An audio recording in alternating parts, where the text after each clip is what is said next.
Menurut Monash University yang saya pernah mendengar hasil penelitiannya, 73% rakyat Indonesia yang muslim ini tidak bisa baca Quran. Tidak bisa baca Quran. 75% tidak sholat. Itu berita yang menyesatkan. Nah, ini yang membelok-belokkan berita begitu. Itu rombongan-rombongan medsos yang sebenarnya pengikutnya hanya beberapa ekor aja. Egi Sujana, aki-aki ambeien. Egi, pakai otak kau. Ya, jangan uang aja yang kau cari, Egi. Ya, tujuannya Egi Sujana ini cuma satu, cari duit, cari panggung dan cari uang. Itu aja, karena dia punya beban 3 istri yang harus dihidupinnya. Aktivis hukum Egi Sujana menyebut 73% rakyat muslim Indonesia tidak pandai membaca Al-Quran dan 75% tidak menjalankan ibadah sholat. Lantas, kalau dia menjadi presiden akan membawa Indonesia yang lebih bertakwa. Menurut Monash University yang saya pernah mendengar hasil penelitiannya, 73% rakyat Indonesia yang muslim tidak bisa baca Quran. 75% tidak sholat. Bagaimana mau mencegah keji dan mungkar? Sebut Egi dalam diskusi 2 CCTV One pada Minggu 31 Maret 2022. Egi menyebut bahwa peran negara dalam perspektif tugas pokok presiden ada 4. Pertama, menjaga tumpah darah rakyat Indonesia. Kedua, mensejahterakan umum. Ketiga, mencerdaskan bangsa. Dan keempat, menjaga ketertiban dunia. Dalam konteks menjaga kecerdasan ini, mencerdaskan kehidupan bangsa, seharusnya dicerdaskan bahwa Indonesia ini berdasar kepada Tuhan. Dan sila pertamanya pun ketuhanan yang Maha Esa, kata dia. Dalam topik puasa, haruskah rumah makan ditutup? Itu Egi mengatakan bahwa pada dasarnya suatu kehidupan harus didasarkan pada ibadah. Hidup kita ini harus berdimensi ibadah. Kalau orang sekuler atau orang barat memahami waktu itu time is money, waktu itu uang, jadi materialistik. Kita enggak, time is pride. Kita harus banyak ibadah kepada Allah, sambung Egi. Ketua tim pembela ulama dan aktivis itu menyebut makna dimensi ibadah secara kenegaraan dalam sebuah visinya, yakni Indonesia semestinya bertakwa. Secara kenegaraan, saya punya visi Indonesia ini mestinya bertakwa, jadi Indonesia bertakwa. Dalam perspektif Indonesia bertakwa itu di-cover dengan konstruk hukum ini sangat jelas. Pasal 29 ayat 2, kata dia lagi. Sesuai bunyi pasal Undang-Undang 1945 tersebut, Egi menjelaskan bahwa negara menjamin warga negaranya untuk menjalankan keyakinan agamanya, sehingga dalam perspektif itu Indonesia mesti bertakwa. Dalam program televisi yang membahas soal penutupan warung makan saat Ramadan itu, Egi menyebut negara harus menutup peluang terhadap segala hal kemaksiatan dan yang membatalkan puasa. Dan dia pun berandai-andai jika dirinya menjadi presiden akan mengatur masalah yang dinilainya simpel. Negara menjamin umat muslim untuk menjalankan ibadah puasanya. Tutup atau tidaknya warung makan saat Ramadan tidak bisa dikembalikan kepada selera dan masing-masing individu. Saya berandai-andai ya, kalau takdirnya saya jadi presiden, saya atur betul itu. Karena negara menjamin, pungkasnya. Konstruk berpikir saya berdasarkan Al-Quran. Saya baca letter lah. Silakan. Letter lah. Silakan. Dari nggak pakai logika saya, pakai Quran. Karena tidak boleh kita dengan serampangan menafsirkan Quran. Kata Rasulullah, man fassaral Quran bi ra'yihi falyatabawwa maq'adahu minan nar. Siapa yang menafsirkan Al-Quran dengan akal bulusnya sendiri, nafsu akalnya saja, tidak dengan kompetensi ilmu yang mumpuni, silakan pilih tempat duduknya di dalam neraka. Ini artinya nggak sembarangan. Kalau kita pengen menafsirkan ya harus hafal Quran dulu, harus tahu. Saya lebih enjoy menikmati tadabbur Quran. Dalam perspektif tadabbur Quran, saya sebut tadi surat Al-Qasas ayat 4 dan 39. Coba kontra logikanya. Di mana kekeliruan saya?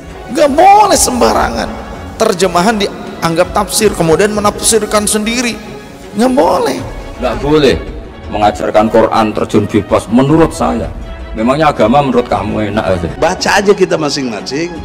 Ali Imran 134. Tahan amarahmu, dan maafkan kesalahan orang. Quran. Anda mau dengar siapa?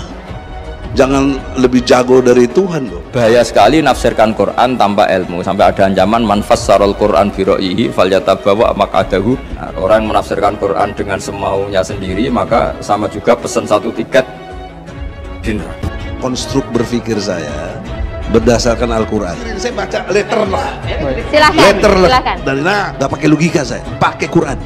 Tidak berhak menafsiri Al-Quran kecuali orang yang memang berkecimpung di dunianya. Apalagi kadang-kadang mau nafsir Al-Quran sesuai dengan hawanya, dipelintirkan. Ini kan orang keblinger itu, di neraka jahanam tadi ya begitu itu. Kalau mayoritas negeri ini beragama Islam, harus tunduk dengan Al-Quran. Quran. Lah itu model-model manusia. Coba dalam CD dialog kita lihat, itu banyak, itu kan pelintiran-pelintiran ayat. Seenaknya dibawa Al-Quran, dibawa ke orang ini, boy. Siapa yang ngajari nafsiri kayak begitu tuh? Ya iblis yang di dalam diri kita itu yang ngajari kita tuh nafsiri seleh, hawa nafsu. Itu salah Pak, keblinger bukan salto, keblinger muter. Konstruksinya itu harus benar. Cabang-cabang ilmu, disiplin ilmunya, sorofnya, ilmu nahwunya, bade, bayan, ma'ani, mantek. Kalau bentuknya sebuah prosa, arutnya dipelajari. Belum lagi nanti usul fikihnya, asbabul wurud hadis, mustalahatul hadis. Ini begitu rumitnya. Untuk memahami Al-Quran harus mempunyai 12 bekal, mulai 12 ilmu, mulai dari ilmu bahasanya, ilmu usulnya, sampai ilmu kemasyarakatan harus ada. Jadi tidak seenaknya orang menafsiri Al-Quran, bukan. Apalagi kadang-kadang mau nafsir Al-Quran sesuai dengan hawanya, dipelintirkan. Ini kan orang keblinger itu, di neraka jahanam tadi ya begitu itu. Sebab itu saya tradisikan kalau ngaji itu pakai kitab supaya sanadnya muttasil sampai Rasulullah SAW. Nggak boleh mengajarkan Quran terjun bebas menurut saya. Memangnya agama menurut kamu enak aja. Ayat ini udah 1443 tahun lalu, tapi masih aktual hingga hari ini. Nggak mungkin kalau bukan wahyu, gitu loh. Orang-orang itu suka membawa Quran, qala Rasulullah. Ya kebetulan yang denger kebetulan tidak ngerti bahasa Arab, tidak pernah belajar tafsir, ya iya saja, masya Allah, Quran hadis, Quran hadis, Quran hadis. Tak taunya banyak pengkhianatannya. Naudzubillah, itu wal yatabawa maq'adahu minan nar. Ya betul, menyiapkan diri masuk neraka. Saya memahaminya dari surat Al-Baqarah ayat 216, amanu, hajaru, jahadu. Ini tiga kesatuan yang nggak bisa pisah. Oleh karena itu, konteks tadi amanu, hajaru, jahadu itu satu paket yang nggak bisa pisah. Itu kalau bicara fungsi agama. Nggak boleh agama kok menurut saya, agama yang menurut Allah dan Rasul. Nggak boleh menurut saya. Kalau menurut saya berarti agama macam-macam, karena setiap orang menurut masing-masing. Konstruk jihad itu ada dalam ajaran Islam. Jihad. Menciptakan kedamaian itu adalah bagian dari jihad. Ahli filsafat ngerti. Saya hormat teman-teman. Bagaimana kok muncul kata damai kalau belum perang? Kita mau pakai konstruk damai tapi nggak pernah perang, ya nggak mungkin. Mesti perang dulu. Itulah konstruk jihad. Abi sekarang tidak berjihad dengan pedang, tapi berjihad dengan ilmu. Pedagang bisa berjihad dengan dagangannya, guru bisa berjihad dengan mengajarkan ilmunya. Sehingga ada orang berkata jihad itu adalah berperang untuk mengorbankan nyawa. Sebenarnya itu adalah bagian dari jihad, hanya saja juga harus digarisbawahi bahwa jihad itu harus disesuaikan apa yang Anda lakukan dengan target yang Anda harus. Indonesia itu dulu kedatangan Islam itu tidak pernah dipertentangkan antara Islam dan negara, sehingga diskusi itu sudah salah karena para wali itu tidak pernah mempertentangkan Islam dan keindonesiaan atau kebinekaan. Oleh karena itu, konteks tadi amanu, hajaru, jahadu itu satu paket yang nggak bisa pisah. Itu kalau bicara fungsi agama. Setiap ulama bisa ada salahnya. Tetapi kalau kesalahan yang fatal, itu yang kita tidak mau. Karena itu ulama-ulama memberi rambu-rambu. Jangan ini, jangan itu, jangan begini. Karena kalau tidak kamu salah. Kalau tidak jeli, Anda salah. Lah itu model-model manusia. Coba dalam CD dialog kita lihat, itu banyak, itu kan pelintiran-pelintiran ayat. Seenaknya dibawa Al-Quran, dibawa ke orang ini, boy. Siapa yang ngajari nafsiri kayak begitu tuh? Ya iblis yang di dalam diri kita itu yang ngajari kita tuh nafsiri seleh, hawa nafsu. Itu salah Pak, keblinger bukan salto, keblinger muter. Konstruk berpikir saya berdasarkan Al-Quran. Saya baca letter lah. Silahkan. Letter lah. Silahkan. Dari nggak pakai logika saya, pakai Quran. Ayat ini udah 1443 tahun lalu, tapi masih aktual hingga hari ini. Nggak mungkin kalau bukan wahyu, gitu loh. Orang-orang itu suka membawa Quran, qala Rasulullah, ya kebetulan yang dengar kebetulan nggak ngerti bahasa Arab, nggak pernah belajar tafsir, ya iya saja, masya Allah, Quran hadis, Quran hadis, Quran hadis. Tak taunya banyak pengkhianatannya. Naudzubillah, itu wal yatabawa maq'adahu minan nar. Ya betul, menyiapkan diri masuk neraka. Sebab itu saya tradisikan kalau ngaji itu pakai kitab supaya sanadnya muttasil sampai Rasulullah SAW.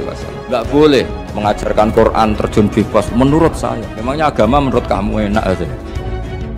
Karena kau yang bikin nggak santai. Nah, ya sudah, kalau santai lu jangan ngomong, diam. Juga dengan Habib Bahar, saya kenal semuanya itu. Ini hukum positif. Dasar negara kita ini Tuhan, pasal 29 ayat 1 UUD 45. Saya justru lebih Tuhan yang dimaksud adalah Allah. Allah itu punya hukum, namanya hukum Islam. Cara-cara kalian menyudutkan umat Islam justru akan membangkitkan kemarahan umat Islam, dan Anda tidak akan pernah tahu rasanya bagaimana kalau umat Islam sudah marah. Rame-rame turun, kita demo, kepung istana presiden supaya tidak kurang ajar. Tapi saya ingin terutama menghimbau kepada kiai-kiai muda ini jangan sampai tidak berusaha meniru Kanjeng Rasul dalam kasih sayangnya kepada umat. Kalau saja ulama-ulama yang tergabung dalam 212 mengeluarkan fatwa jihad, habis kalian. Takbir! Sudah saatnya umat akan melakukan jihad. Takbir! Lah itu model-model manusia. Coba dalam CD dialog kita lihat, itu banyak, itu kan pelintiran-pelintiran ayat. Seenaknya sendiri bawa Al-Quran dibawa ke orang ini, boy. Siapa yang ngajari nafsiri kayak begitu tuh? Ya iblis yang di dalam diri kita itu yang ngajari kita tuh nafsiri seleh, hawa nafsu. Itu salah, Pak. Keblinger bukan salto, keblinger muter.